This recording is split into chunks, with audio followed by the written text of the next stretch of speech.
My father promised to walk me down the aisle. It was the one thing I asked for. The morning of my wedding, he texted, "Can't make it. Your brother needs help with his move." I read it while getting my hair done. My makeup artist had to reapply everything. My uncle walked me instead. Later that night, my dad sent a photo, him and my brother, smiling with boxes. The caption read, "Family comes first." I haven't spoken to him since. Growing up in Cleveland, Ohio, my dad was my hero. He was never the loudest dad at the games, never the one cracking jokes at the barbecue. But he was solid. The guy you called when your car broke down or when you needed help fixing a leaky pipe at 2 a.m. He always answered. Always showed up. Or so I thought. When I got engaged to Josh, my fiancé of 4 years, the only thing I truly wanted for my wedding day was for my dad to walk me down the aisle. I didn't care about the flower arrangements or whether the napkins matched the invitations. I cared about that one moment. Him and me, walking together. I sat him down months before the wedding. Just me and him, at our favorite diner. I laid it out plain. "Dad, I know there's a lot going on. But if you can promise me just one thing, promise me you'll walk me down the aisle." He smiled, that same tired but warm smile, and said, "Kiddo, wouldn't miss it for the world." I believed him without question. The months leading up to the wedding were chaos, but the good kind. Picking the venue by Lake Erie. Finding the perfect dress. Late nights on Pinterest trying to pick centerpieces. All the stuff little girls dream about when they're too young to know how complicated families really are. My dad didn't help with much, but that was okay. I didn't expect him to plan seating charts. I just needed him there for that one moment. The week of the wedding, my brother, Zach, called to say he was moving apartments across town. I thought it was bad timing but didn't think much of it. I figured he'd find some friends or hire movers like a normal person. The night before my wedding, I barely slept. I kept replaying everything in my head, the vows, the first dance, the walk down the aisle. The morning of, I was up before the sun. We were getting ready at a little salon downtown. It smelled like hairspray and coffee and cheap perfume. I had rollers in my hair and a bagel in my hand when my phone buzzed. I laughed it off at first. Everyone thought it was nerves. "Maybe he's texting to say he's outside," my maid of honor joked. Then it buzzed again. And again. And something in my gut twisted. I picked it up and read the message. "Dad, 8:43 a.m. Can't make it. Your brother needs help with his move. Good luck today." I read it 3 times before it sank in.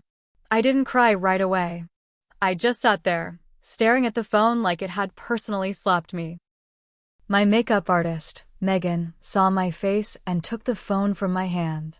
She read it, then looked at me like someone had died. "Oh, honey, I lost it." Full body shaking sobs. My perfectly done makeup streaked down my face like a horror movie. Megan pulled me into a hug while my bridesmaids scrambled to find tissues. Someone called my mom, but she was already at the venue and couldn't come back in time. We needed someone to walk me down the aisle. I wasn't going to walk alone. Not after everything. I called my Uncle Dave. He's my dad's older brother, the black sheep of the family, the one who always showed up with a 6-pack and an off-color joke. He answered on the second ring. "Sweetheart, what's wrong?" Through tears, I told him. He didn't ask questions. He just said, "I'm on my way." When he showed up at the salon 20 minutes later, he was still wearing sneakers and a brown sweatshirt. He put a hand on my shoulder and said, "I got you, kid." I wiped my face, fixed my makeup as best I could, and got in the limo like a robot.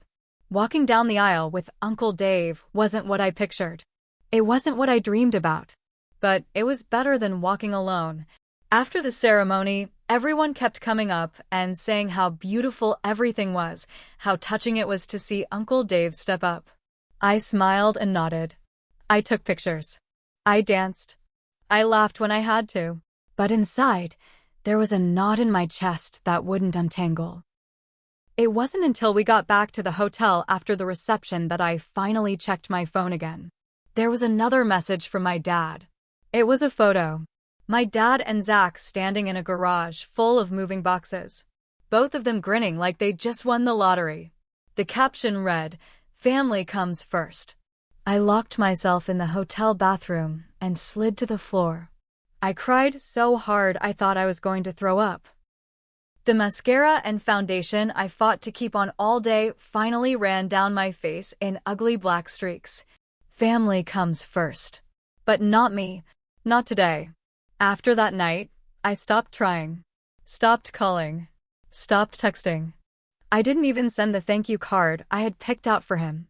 It stayed in a drawer with the others until I eventually threw it away. At first, people told me to be the bigger person. He's still your dad, they said. He made a mistake. Mistake? No. Leaving your wallet at home is a mistake. Forgetting an appointment is a mistake. Choosing to blow off your daughter's wedding to help your grown-ass son move? That's not a mistake. That's a decision. 2 weeks after the wedding, my brother Zach had the nerve to call me. I let it go to voicemail. He called again and again. Finally, I picked up. I was sitting in the kitchen with a glass of cheap wine, staring at the wedding photo of me and Uncle Dave at the altar. "Hey, sis," Zach said like nothing had happened. I didn't say anything. "You still mad?" he chuckled. I kept silent. "Look, it was just bad timing.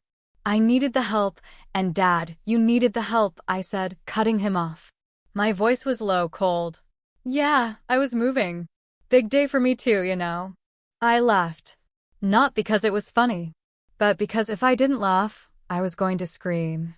"You're a grown man, Zach. You've moved 6 times in the last 5 years. You can't tell me you needed Dad more than I did." There was a long pause. "Come on, it's not like you were alone. You had Uncle Dave."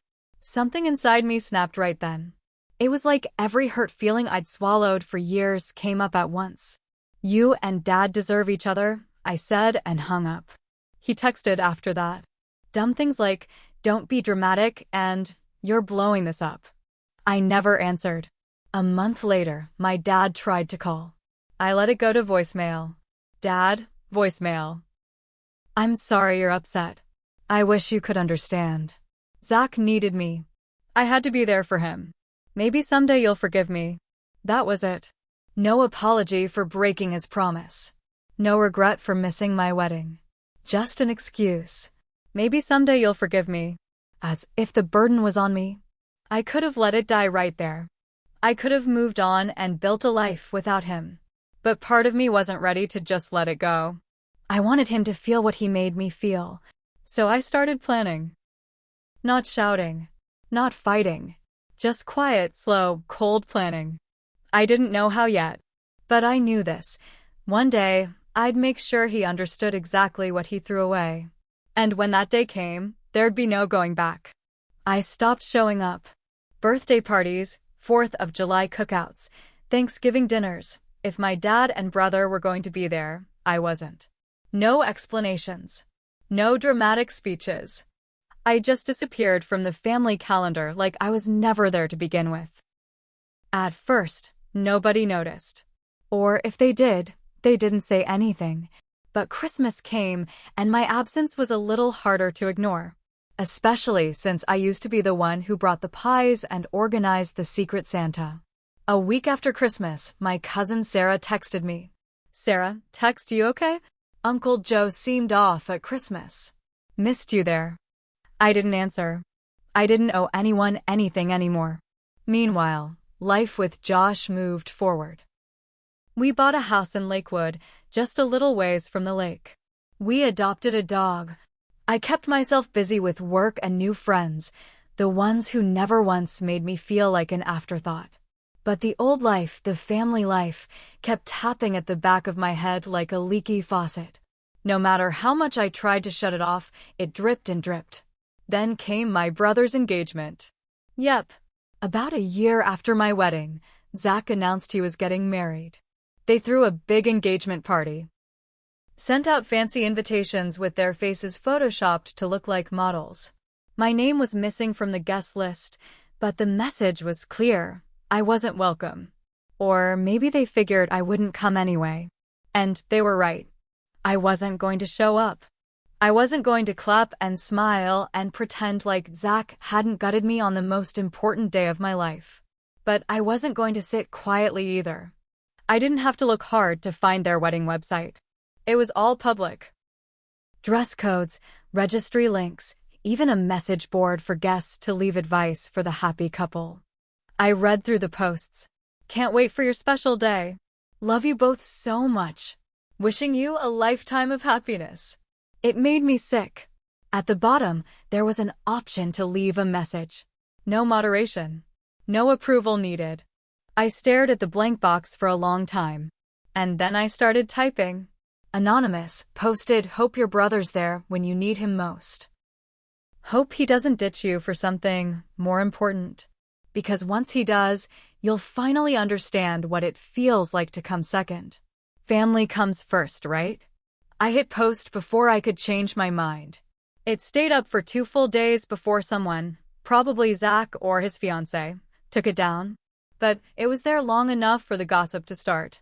Long enough for people to wonder what kind of family drama was brewing under their perfect Instagram smiles. After that, things spiraled. My mom called, voice shaking, begging me to stop causing problems.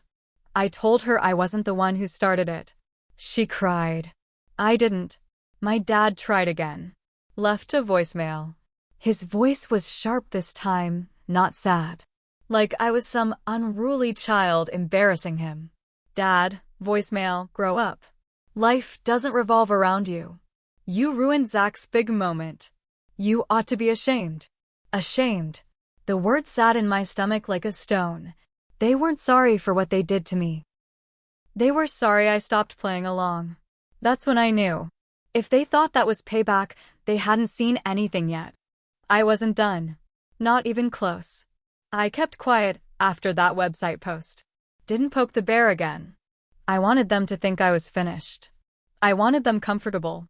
Meanwhile, behind the scenes, I found out when Zach's wedding would be late September at a fancy winery just outside Cleveland. It was going to be big. Hundreds of guests. White tents, string lights, the whole fairy tale. And I knew something they didn't. The venue had a public review page. The kind that everyone reads before booking. It took me 3 nights to write my review. I made sure it wasn't angry. No cursing. No name-calling. Just a detailed, polite story about how my family event there was ruined because the staff let someone get abandoned by their own family.